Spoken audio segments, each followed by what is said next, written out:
Imagine being so bored with winning that you pick a difficulty setting where leveling up is practically impossible. This guy just traded an easy life for a grind that takes 100 times the normal experience just to survive. We start things off by meeting Kenichi Yamada. He just beat a game that took him only 3 years of grinding, and he is not impressed. He's furious, sitting there wishing for a game that would take him 10, no, maybe 20 years to beat. Dude, just play RuneScape. He says that he wants hot garbage balancing and a difficulty curve that looks like a vertical wall. So, not wasting any time, he starts to scour the internet, and after only a few searches, he finds it. A site promising a game that never ends. He checks the difficulty settings and we see easy, normal, hard, and then at the very bottom, we see Hellmode. The description is ominous, promising utter despair where regrets are the least of your worries. For a normal person, that's a bit too much of a time sink, but for him, that's the challenge he's been waiting for his entire life. He slams that Hellmode button without a second thought. The character creation screen then pops up, and we see the classes of Swordsman, Spear User, Demon Lord, but he then spots something interesting at the bottom, the Summoner class, and it's got an insanely high difficulty rating and is apparently still in alpha testing. The game warns him that it's buggy and incomplete, but he sees that as a challenge. Deciding to be the guinea pig, he locks in Summoner, hits start, and instead of a loading screen, he gets sucked into his screen. He then,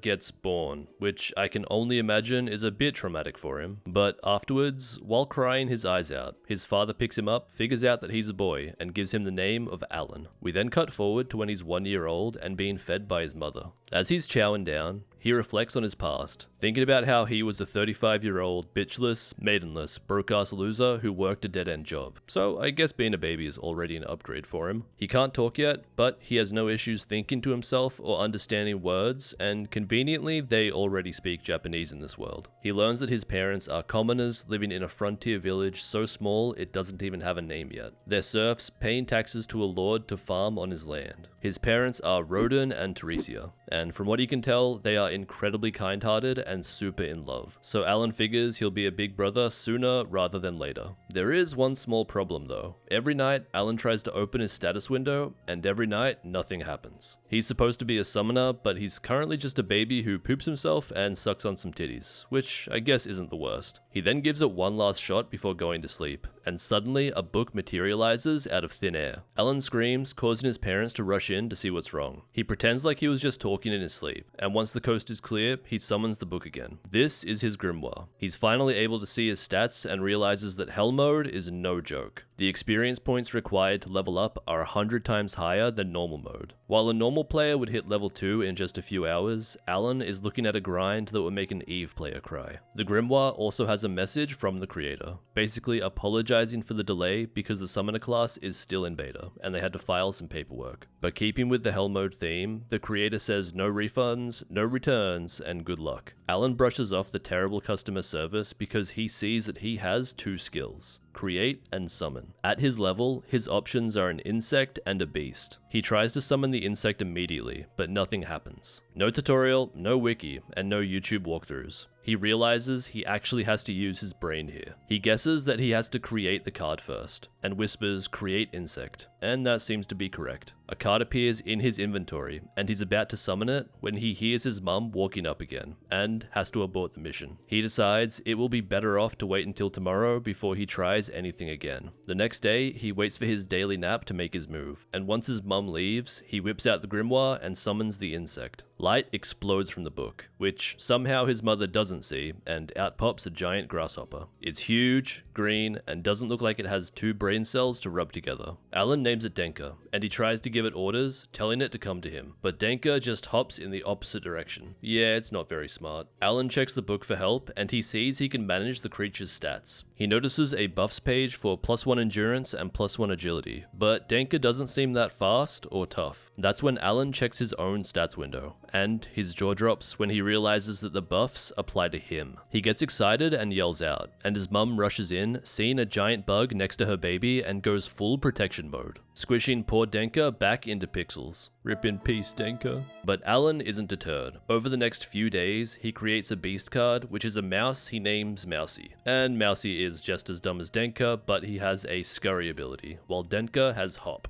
They aren't winning any battles on their own, but Alan figures out he can stack up to 10 cards of the same creature. So if he stacks 10 mousy cards, he gets a plus 10 attack to his base stats, which, for a baby, is fucking insane. Roden then comes back to their house, covered in blood, and explains that he just finished hunting a giant boar with the lads from the village, with Alan stating that they do this in the fall and winter when farming isn't really possible. Roden then takes Alan to go and see it. This is Alan's first look at the outside world, and he is amazed. Roden then points out a flock of bird monsters called albaherons. He explains that Alan is named after them because they have true freedom. They can fly anywhere they want in the world. He also explains that when he told Theresia their son was named after a monster, he got into a bit of trouble. They then get to the village square, and Alan sees the massive boar. It's a C-rank monster that took 20 men to take down. A guy named Gerda then comes over and starts hyping up Roden, saying that he was the MVP of the hunt. Roden is humble, but Gerda notices Alan and is shocked at how calm he is. He says that his daughter is around the same age and she is still drooling on herself, while Alan is out here introducing himself like a gentleman. We then get a bit of a time skip, and it's 10 months later. He's been grinding the entire time in secret, and his create and summon skills have finally hit level 2, which means he unlocks G-rank cards and a fusion skill. He's buzzing with excitement and has the gamer shakes, and he checks his inventory space, which has doubled, meaning he can stack even more buffs together. And it also seems like he's unlocked a notes section in his grimoire, which can read his thoughts and write them down. He then tries to fuse 2 mousies together, but the game hits him with a not enough mana. He tries to create a G-ranked beast, and the same thing happens. His max mana isn't enough to do anything with, and he curses Hellmode for making his mana pool so damn small. We then get another time skip. He's now 3 years old, and Alan continued his magical training throughout this time by fusing his beast cards to create Chappie, a bird with a voice mimic skill which does what the box says and mimics his voice perfectly. This fusion grants him stat boosts in agility and intelligence, leading him to formulate complex strategies using his growing menagerie of summons such as a frog and a mole. However, his confidence is checked daily by Krina, his wild 3-year-old neighbor and daughter of Gerda we met earlier. Despite Alan stacking agility buffs to cheat the system, Krina's raw, natural talent consistently overwhelms him in their wooden sword duels, reminding him that stats aren't everything. Beyond training, the harsh realities of their world set in, and seeing how Theresia is mega pregnant, Alan offers to help with the farm work, but his father refuses, wanting Alan to enjoy his childhood before the lifelong drudgery of serfdom begins. Alan agrees, but continues secretly grinding out his skills, laying his hopes on the upcoming appraisal ceremony to provide a path out of poverty. During winter, and after getting his ass kicked during a spar with Krina, Alan forgot to dismiss Denka. The creature startles Teresa, causing her to fall and forcing an early labor. Alan panics, realizing his extensive knowledge of games offers no help in childbirth. But fortunately, the midwife arrives in time, and a healthy baby boy Marsh is born. This event triggers a shift in Alan. Looking at his newborn brother and struggling parents, he abandons his previous motivations of simply seeking a hardcore game challenge. He realizes that unless he becomes insanely strong, his family will remain trapped in poverty. He vows that he will min-max every single stat and break the mechanics of this world, not just for himself, but to secure his family's future. The tutorial is over, and the real grind now begins. Sometime later, Alan and his father begin making their way towards the main village as the time for the appraisal ceremony is upon them. Alan asks Roden what the appraisal ceremony is going to look like, and his father gives him the rundown, saying that if it turns out that Alan has a talent, he might actually have a shot at rising out of the serf life and making something of himself. However, the catch is that having a talent is a double-edged sword, because the moment you have power, you also gain rivals who want to take that power from you. We then learn that there will be a large number of kids getting their appraisals done today, due to the fact that when everybody first settled in this area 5 years ago, they had nothing better to do than start banging out a lot of babies, which means there is a massive crop of kids turning 5 years old at the exact same time as Alan. Krina is one such kid, with herself and Gerda joining them as they head towards the ceremony. When they finally arrive at the church, Alan is a little taken aback by how well dressed all of the other people here are, while he sort of just has raggedy clothes. Inside the church, which is where they do the appraisals, Alan takes a moment to look at the statues of the gods that are worshipped here, with one of them being Elmir. Alan recalls that this is the specific deity that sent him the letter and put him in this world. The appraisal ceremony then officially begins, and the first kid to be called up to the stage is a boy named Palamus. The priest then explains the mechanics, that by placing his hand on the large crystal ball, any talent and attribute the child possesses will be magically inscribed onto a metal plate. Palamus then steps up to touch the crystal, with his father shouting encouraging words from the back. As Palamus makes contact, his stats are etched onto the metal plate, and Alan sees that the layout looks exactly like the stats page he sees in his own private grimoire. The priest then examines the plate and declares that Palamus has the talent to be a merchant. Palamus's father is over the moon, shouting that this is great news. And from the reaction, Alan determines that having any talent at all, even a non-combat one like a merchant, is a cause for massive celebration in this world. He also notices something interesting about the display, that the attributes are shown with letter ranks instead of numbers. He then pulls out his grimoire to take notes, doing so right in front of everyone because he's already confirmed that no one else can see his interface. The next kid then goes up, and unfortunately, he has been determined by the universe to be a loser,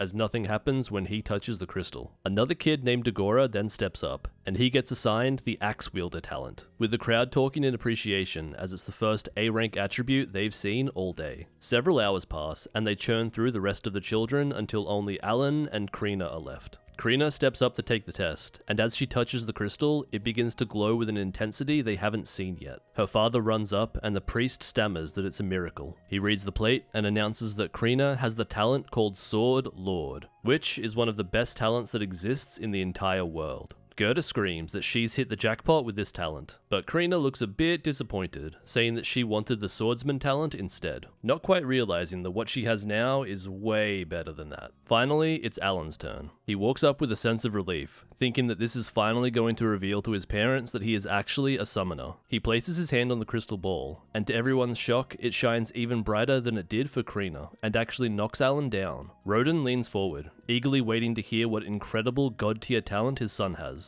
But it turns out he doesn't actually have one, and for some reason the priests aren't even a little concerned over why the crystal ball just went crazy right now. Alan can't believe it and scrambles up to look at the plate, but the results are right there. Instead of showing a talent, the plate is just filled with a bunch of random glitchy letters, which Alan believes are the results of a lazy dev. His father, not being upset about the results at all, then places his hands on his shoulder and says they should head back. That night, Roden tells him that it doesn't matter if he doesn't have a talent, and that he will always be their pride and joy. Alan then thinks that he was lucky to be reborn into such a caring family, even if technically he is older than all of them. That night, when everyone else is asleep, Alan goes over everything he learned. He looks at his stats page and sees all of his attributes listed at the lowest possible rank, which is E, and he realizes that he must be the only person in the entire world playing on Hellmode. Alan then thinks about how he was stuck in a loop of playing easy games in his past life, and now he has monkey-pawed himself into the most difficult grind imaginable. He's determined to prove that hardcore gaming is where the real satisfaction is, and that those letters of E are a challenge, not a mistake. The next day, Alan and his family head over to Krina's house for a celebration. Krina has finally processed that Sword Lord is a big deal, and is a much better talent than Swordsman, but the vibes in the house are a little off, as Roden has been acting strangely all day, and while he tells Gerda to enjoy the alcohol that he received earlier as a gift, he's clearly bothered by something. Alan wonders if his dad is jealous that Krina got the god-tier talent while his son got nothing, but he dismisses the thought as he knows his father isn't that petty. Gerda refuses to drink a drop until they talk about it, and the truth comes out. We learn that Roden intends to cut ties with Gerda and his family due to Krina now having the talent of a sword lord. He reasons that she has the potential to bring him and their family out of serfdom. So, it would be better to cut the ties now rather than holding them back in their upwards class progression. The two men then begin to get pretty heated in their argument, but their wives eventually sort them out. They explain to Alan that they always butt heads like this because they care about each other so much. It turns out that all four of them are childhood friends who grew up in the same village. When they heard about a new settlement being built, they all agreed to migrate together, with their houses even sharing the same design because they both built them at the same time. It doesn't take long before Roden and Gerda then calm down and return to being besties. A few days pass, and Gerda learns that the Order of the Knights is coming to the village specifically to see Krina. Everyone gathers in the town square, and Alan is impressed that word of Krina's talent has spread so fast. While they wait, Dagora is also there, and Alan notices that he's really leaning into his new identity, as he's carrying around a giant stick to simulate an axe. The The knights then begin to arrive, with the knight captain himself being there. Krina is then called forward to meet them, and Alan thinks to himself that it's been 3 years since they started playing pretend knights with sticks. And now, she's standing in front of the real deal. She introduces herself to Xenof, the knight captain, and Alan wonders if they're going to whisk her away to the capital right now. Goethe then steps in and expresses his worries, pointing out that Krina is only 5 years old and hasn't even held a real steel sword before. Xenof's expression is cold, and the vibe suddenly shifts dramatically. He says that age doesn't matter as long as she possesses the Sword Lord talent. He then announces that he suspects they might be lying, going on to explain that falsifying the results of an appraisal is a capital offense, punishable by death, and they need to determine if Krina's talent is legitimate, and there is only one way to confirm it. Xenof announces that they'll be holding a fencing duel right here, right now. Goethe begs for mercy, pleading that she is just a baby, but Xenof refuses to budge. But, unlike everyone else who is worried about these threats, Krina ain't worried at all. A knight then brings her a sword that is nearly as big as she is, and she is pumped. The duel begins, and the crowd is amazed that Krina can even lift the sword, let alone swing it. The battle intensifies, and her opponent doesn't hold back.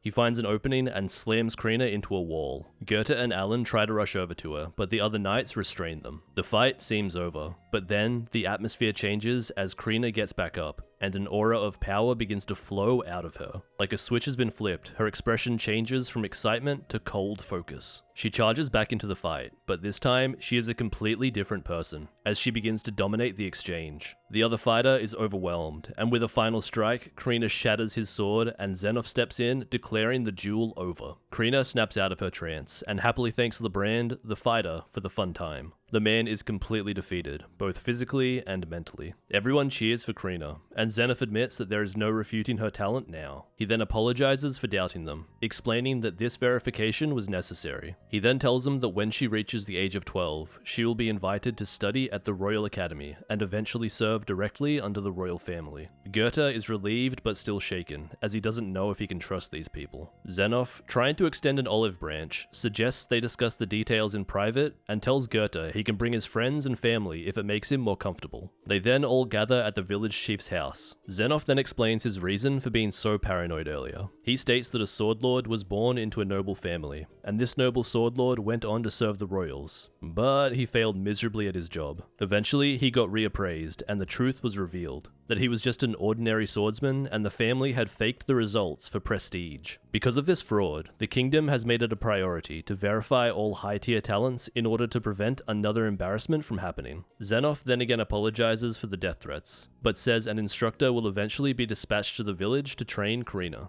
As they make their way home, Alan reveals a little secret. He snuck out some of the food from the dinner at the chef's house so he could give it to his mum and brother. He asks Roden if it was a bad thing to do, when he smiles and pulls out his own stash, revealing that he did the exact same thing. Hey, thanks for watching. More parts of this series will continue to drop as more episodes come out, so please like and subscribe so you don't miss them.